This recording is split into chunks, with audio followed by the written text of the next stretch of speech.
what drew me in with as far as music, and I would say that when I was young, music was a huge source of processing, that growing up period, the awkward times, the times where you don't really know how to process your emotion, and it really helped me through that, especially metal.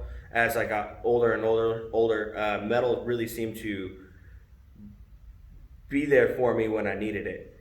So I Number the Beast for me that was a song that made me think, fuck, I can scream like Bruce Dickinson. I can let out that scream. Holy shit! I don't know about the rest, but if that's what I got to do on stage to make people look up and go, oh shit, then that's what I'm gonna do.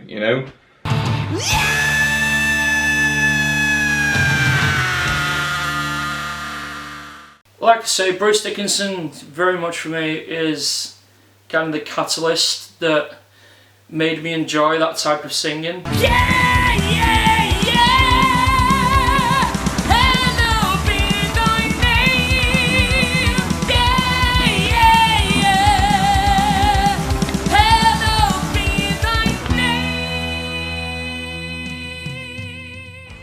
He was the first person that, really made that kind of high vocal, really sound great to me.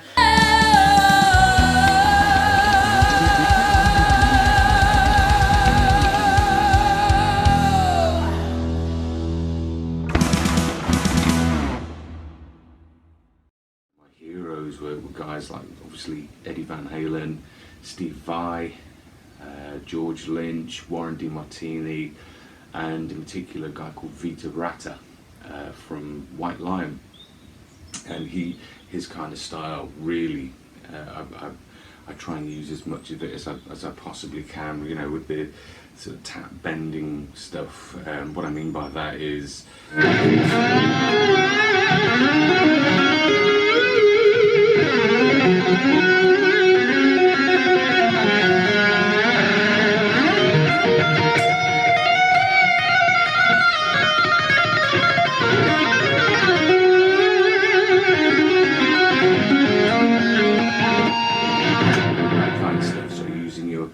your left hand or your fretting hand to kind of bend the taps.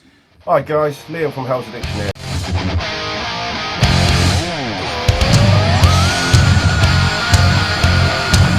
I've been asked just to speak about albums that have influenced me personally as a guitar player from the beginning of time, really. What sort of made me want to get into that style of music and be in a band.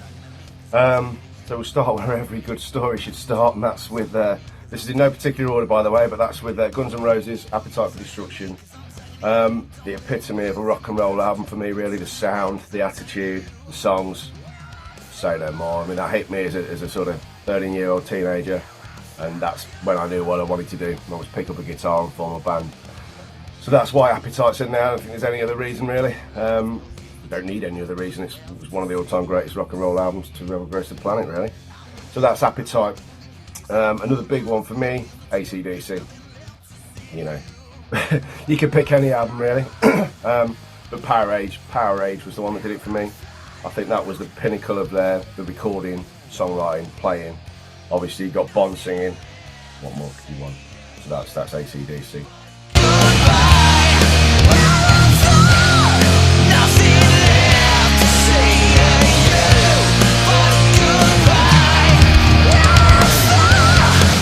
Bit different, but a bit more modern. But another big influence for me. I know it's a big influence on some of the guys in Hell's Addiction as well.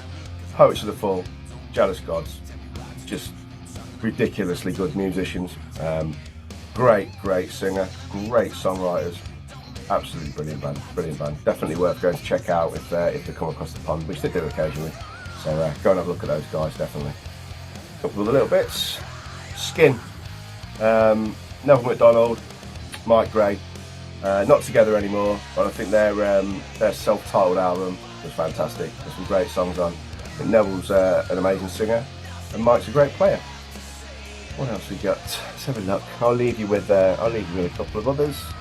Black Crowes, Southern Harmony and musical companion for me. They sold it to me. Mark Ford, absolutely ridiculously good guitar player. The Robinson Brothers, great songwriters, great singer. Just just a brilliant album. Last but not least, Badlands. J.K. Lee's Badlands, and Ray Gillen singing. Just, yeah, that self-titled album, absolutely brilliant from start to finish. Bit of a Zeppelin hint in there. Yeah, just check it out. Really, really good. Cheers. Take care.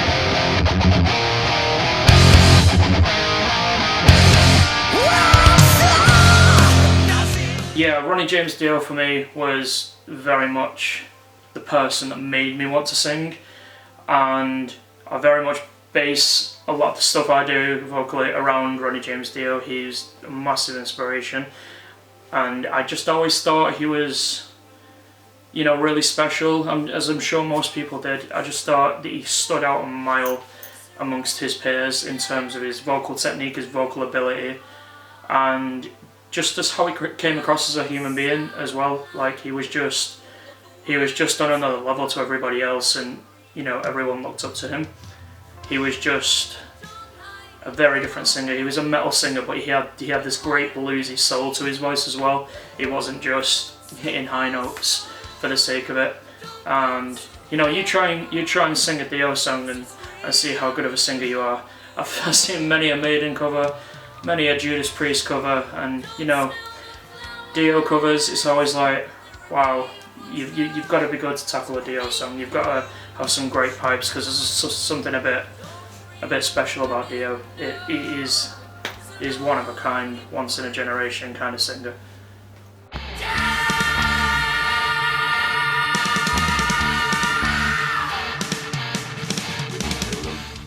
I think Holy Diver perhaps is one of the great metal albums of that era that really affected me, and going to see Ronnie James Dio at Birmingham Odeon on the Holy Diver tour was the moment that really changed my life, an epiphany that made me want to be a heavy metal singer and go on tour around the world. One of my all-time favourite albums is the self-titled debut album by Audioslave, or Blackbird by Alter Bridge. You know, and I don't think I can fault a single piece of material that Alter Bridge has ever released.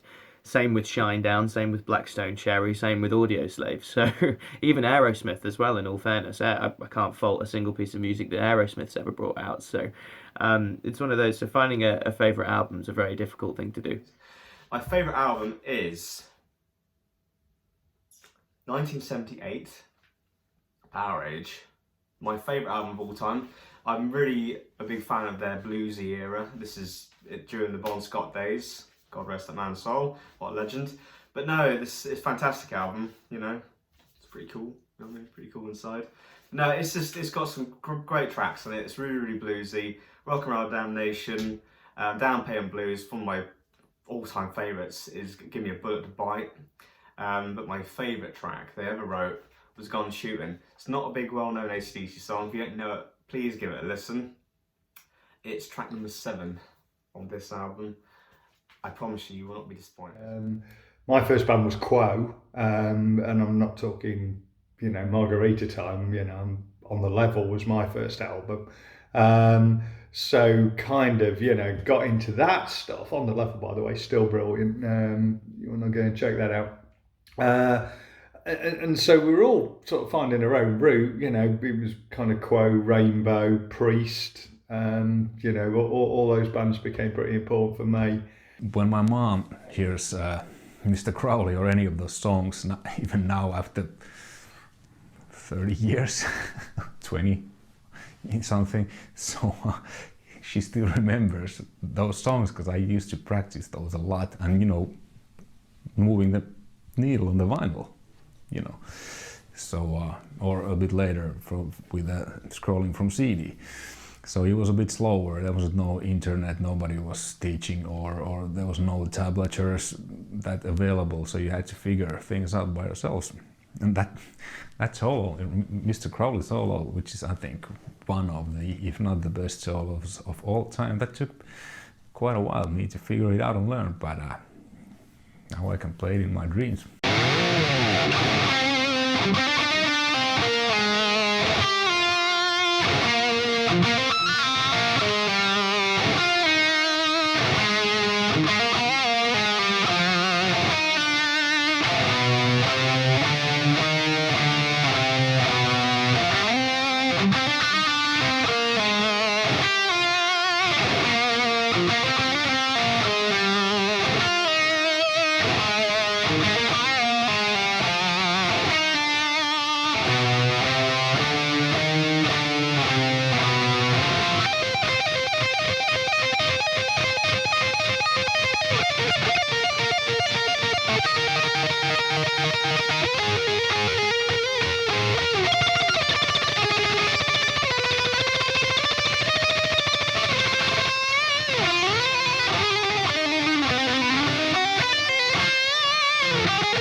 You know, like Guns N' Roses has been a big influence. Slash and the stuff he's done, it's been a massive influence. Especially, there's an album called It's 5 O'Clock Somewhere, and there's a story that goes along with this that includes Devil Fire. There's a guy who I used to work with called David Rattenbury, who's a very good friend, and he's a lovely guy, and he was working with a guy called Ryan Roxy, who plays for Alice Cooper. Not Alex Cooper, Alice Cooper, the actual famous one. And they were on tour over here, and singing for Ryan Roxy's band, this band called Lost Angels, was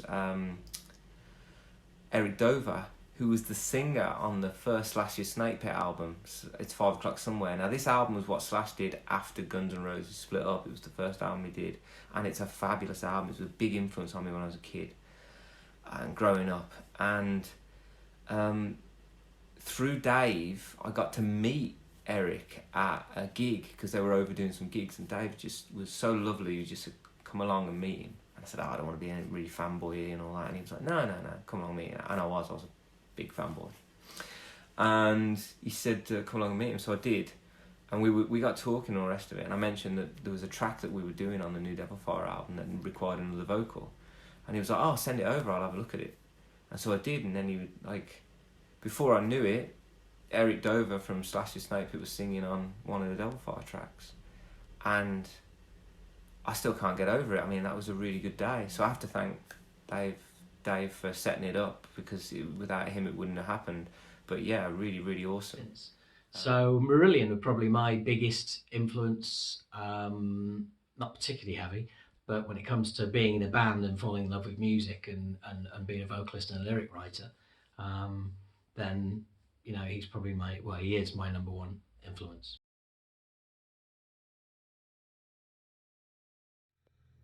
One of my favorite, funniest stories from a tour we were playing, opening up for Buck Cherry. This was a few years back. And we were at this venue up in the foothills and up in North Carolina, the Appalachians. And place that used to be a strip club or was still a strip club. It just wasn't this night. And we were opening up. Crowd was pretty good. We'd go through sound check. And we must have sounded great because people start coming up to the front. And there's one lady in particular, she's pretty drunk. She's drunk. And she's just one of those instigators. You need them at every show. You know, the person who's going to scream, who's going to move, who's going to jump, shove somebody. So people start flocking to the front. We're in our first song. She's just loving it. And our bassist, Brandon, he's a showman. So he's like, okay, goes up to the front, just starts. She's reaching for his crotch. And she's just in rapture. And then all of a sudden she just, and falls out flat, straight back, knocks down a few people. Security rushes in. Everyone's just like, oh my God, what happened to this woman? And we're like, you know, most of the way through the song, we're at the crescendo of the song. So I'm sitting here just singing my ass off. Everyone's playing like crazy. And show must go on. And we're like, damn, I hope this woman didn't die. And she didn't, I don't think. They got her the hell out of there. And yeah, the show went on. It was a pretty wild night. My good lady friend Lucy, she bought me a VIP meet and greet pass to see Steel Panther in Rock City in Nottingham. So we got there and everything. We were in the queue and it was our turn, so we went round the screen to meet them and whatnot. And Satchel, the guitarist, comes up to me straight away, looks me up and down like that, and he goes, hey man, I bet you can't do 20 push-ups. And I says, I bet you I'll do 60. And they went, whoa, here's the big man, whoa, like it. So I got down, done me press-ups, and they started counting for me. About 40th press-up through, I noticed they were all counting in the wrong timing. I was like, this ain't right. So I looked up, and they were all around my missus. All kissing her all over, all around her. She was loving it. Absolute pricks, mate. And this is why you should never trust your missus with Steel Panther. Don't never leave her on her own with them, man. When it comes to funny stories, he's not going to like me telling this one, but I'm going to say it anyway. I'm not going to say his name because it was actually shown on MTV and he must have felt absolutely terrible because I would feel like a prize prat. But there you go. We were at Donington. Five Finger Death Punch. Not a great fan of them, but they were playing. And my mate loves them. Best band in the world. He adores the front man, he adores them all. We're at Donington anyway, so we're sat down. I'm having a drink. And I'm looking at the monitors, and Ivan Moody's walking around the crowd with a mic in his hand. So I'm watching Ivan Moody, I'm thinking, hey, look at this lad. So he's walking around the crowd, I'm thinking, he's going to come over here in a minute. He's walking around, and he walks up to my mate, who's walking down from the bar at the top. He's got the mic in his hand. My mate's got Five Finger Death Punch t-shirt on. Anyway, Ivan Moody goes, hey man, nice t-shirt. Who you here to see, man? He goes, oh, I'm here to see Five Finger Death Punch. You know, I'm really looking forward to it, my favourite band. He's going, oh man, yeah, right. Who's your favourite? He goes, oh man, the lead singer, he said, he's unbelievable, like, you know. And I'm sat there looking at the screen going, no. He hadn't twigged. He didn't realise that is the lead singer of a Five Finger Death Punch, Ivan Moody. He said, what would you say, man, if you ever met him? He go, oh man, I'll be blown away. And Ivan Moody looks at the camera and just smiles and walks off. Anyway, I'm sat there in absolute disbelief. Absolute disbelief. He comes down, sits next to me. I went, all right? He went, yeah, that was strange. He said some random bloke just come up to me with a microphone in his hand and interviewed me. I went, who, Ivan Moody? You what? That was Ivan Moody from Five Finger Death Punch. Now, tonight's story is based on fear. Pathological, irrational fear. Sorry, Kel. Our frontman, Kellen Bynon, is terrified to the point of being inconsolable of geese. You know, those fluffy things that float about in ponds. Terrified of them. We was in a town called Volvac in Holland, which is a fantastic place because we have some great friends there and diehard supporters of the band, because they were the first place that ever played us on the continent and invited us onto a radio station in their local town, Volvac. We stopped at a like a family like caravan park thing. So I had like a rec room with like a pool table in it, restaurant, swimming pool. Had like little play areas and stuff, sandpits for like the family orientation thing. But one key thing it had was a pond. And not only fish live in the pond, as you know, geese. Geese like ponds. Funny that, isn't it? It really is. But anyway, so on the way in, you know, you go in and you just give your piece of paper over your document, the barrier comes up. John and I drove through, and I think we both had the same idea, because Kellen and Ched was asleep in the back of each other's car, sort of thing. And we both got out and sort of looked at each other like, did you see the pond? I did.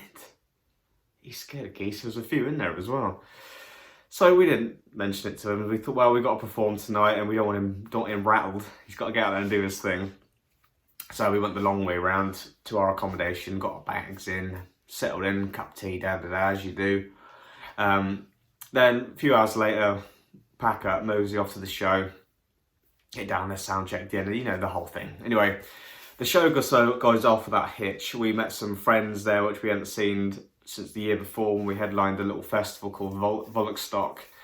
And great show. We were all having a great time afterwards. It's a bar called The Mads. It's like a music college. There's like little rooms and rehearsal spaces there as well. So there's a lot of young students there, like 18 to 20. You know, they're all having a good time, and a few drinks, have your foosball, pool a lot. So we join in. You know, we have a right laugh. Anyway. So after we finished the show, it must have been about 3 o'clock in the morning time we got back. Ched and Kellen had a few to drink. It was me and John who were driving. We was waiting till we got back to the accommodation to really let our hair down, sort of thing.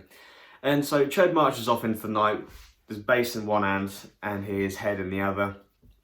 And Kellen follows, both my guitar cases. One of the few times he helps out. He dropped them, unfortunately, but we'll get to that bit in a minute. And I think Kellen was bugging Ched a little bit. It's funny. He had a few drinks. He was just poking him, you know, sort of thing. Anyway, so Ched thought, I'm going to steer this bastard near the fucking pond. And he did.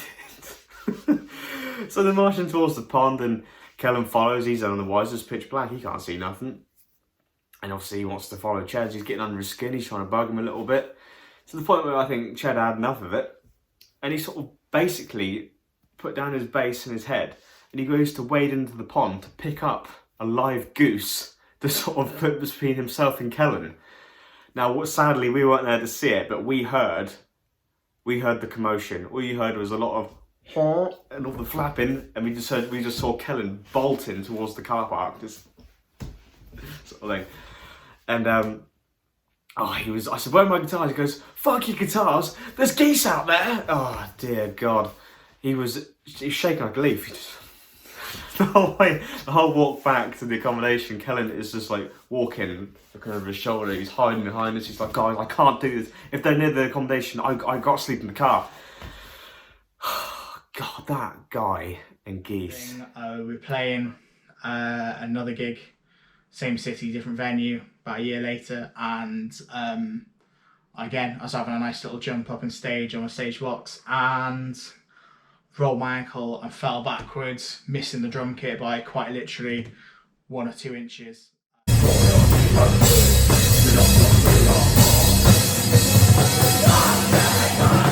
And the funniest thing probably that happened to has happened to us on stage is the last gig we played in Cardiff. So pretty rowdy crowd of theirs, you know, playing in Fuel. It was pretty packed in there, sort of 70, 80 people, and rammed all the way down to the front. There was a chap in a wheelchair at the front, which was really cool.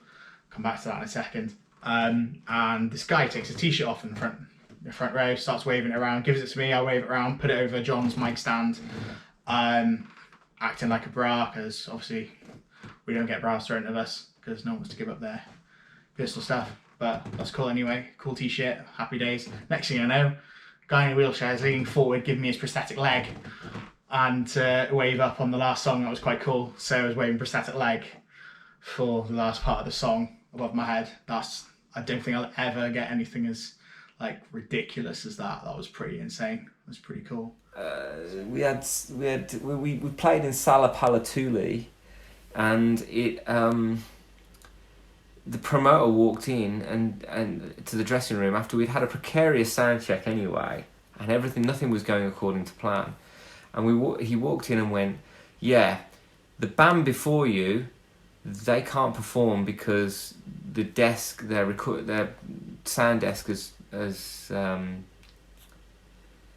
basically had problems with it. I won't go into what the details of what it were, but they've had problems with their sound desk, and they won't perform without the desk because there's a few things that they need to use to do it. So we're in trouble of breaking contract with the venue. Can you perform for 45 minutes?" And on this tour, we only had half an hour. Everything was very planned out, and we only had half an hour. We couldn't do any more. So. And I think we were due to be on stage in about 45 minutes, and we were like, right, okay, what are we going to do? So we literally clubbed together, came up with a plan. I was going to talk a lot, which, as you can see, I'm really good at. And we were going to talk a lot, and we were going to do some guitar solos and some bits in front, so a load of audience participation. We were going to roll around on the end and basically pad out the set a lot. And it went down so well. There's some great YouTube videos of it on YouTube if you go and check out Devil Fire Live, if you go to the YouTube channel. And it was amazing. It was one of those gigs where everything came together. We got out at the end of it, and I remember walking backstage, and this girl grabbed me from behind, and she said, "You've got to go back on stage. They're still applauding." And we went back on, and we literally bowed, and we got a standing ovation. It was like, still mega proud moment. So yeah, that was a really good story, considering everything had gone wrong that day. I remember a sound engineer during our sound check throwing an SM58 at one of the other techs because nothing was working in this theatre. It was 2007, Donington. Iron Maiden were headlining. That weekend, Machine Head, Hell Yeah, were playing. And they kind of nearly incited a riot. Hell Yeah came on stage with Dimebag Darrell's, I'm not sure if it's his wife, I'm not sure it was, but they came on stage with Machine Head. They were all on stage talking. About Dime, and they kind of put the blame on the media. It kind of lit the fire a little bit. Anyway, Iron Maiden, the crowd were mental. It was a mad weekend. The crowd were hyped. You had all sorts. It was just mad. I've gone most years, but that was one of the maddest years I've ever known. I mean, I've just never seen anything like it, to be honest. But Iron Maiden came on stage. And halfway through the set, all these things started getting passed over. Deck chairs, you name it. Tents, there was all sorts coming over. Next thing you know, there's a fire to the left of me. There's a fire to the right. There's a massive fire in front of me. And everybody's pushing and shoving, and it was getting a bit out of control, to be honest. The next thing you know, security come rushing through, pushing people out of the way, putting the fire out. Then another fire starts up, and another fire. Iron Maiden frontman Bruce Dickinson stops and says, "Right, everybody, please, calm down." Anyway, they finish. Next thing you know, security have come around us and are pushing us out through the gates. I've turned and looked across, and right in front of me is where a Chinese caravan with a wok inside where they've been cooking. It's been flipped over, and there's about 30 blokes on it, jumping up and down. So we're being ushered and pushed and shoved down. Anyway, we've gone back into the town, and it's just madness. Everybody's running fucking riot. I mean, they're pushing the fucking Irish fencing over. The toilets are being blown up. I think that was the year after that was the year they stopped anybody taking any canisters in. They blew everything up. Anyway, we get back into the campsite. We were sat down having a drink, laughing about it, because at the time it was fucking hilarious, really, when you look back on it. You know, you could hear a bang and then you'd hear everybody cheering, you know, like, you know, at a festival when you hear the wave of sound. It was like that every 5 minutes, you know. Next thing you know, my mate comes running up to me and he went, fuck this, I'm getting out of here. I'm gone. And I'm like, what's the matter, mate? He said, my daughter is in her tent, about to go to sleep. Some asshole's just set a light to it. Fuck that. So I've kind of looked at Mike and I've gone, right, fair play, mate. So I've looked at the rest of them and I've gone, I'm off, I'm out of here. With that, I've got about 30 fucking blokes coming running towards me. I'm thinking, what the hell? Hey, mate, come with us, we're going to go fucking mental. I'm like, what do you mean? We're going to go and push the arse fencing down and then we're going to go into the fucking VIP area. I'm like, yeah, good luck with that, lads. You got any booze? I'm like, yeah, take it. You know, I've given them everything I've got and I've got out of there. I mean, looking back at it now, you can laugh about it. But at the time, fucking hell. Scary. That was my story from 2007 when Iron Maiden headlined Donington. I still remember when I went to buy the And Justice for All vinyl, because there was no such things as internet or even CDs back then. So I had my, you know, BMX cross bike, and it was winter, snowing in Finland, the weather was awful, but I knew that the album was coming, and I bicycled many kilometers towards, you know, Blizzard, got the album and got home totally, you know, freezing and stuff, and I went to a cold shower and then sat on our living room with my father's, you know, stereo system and put the headphones on, and remember when Blackened started to play, I was like, whew, wow.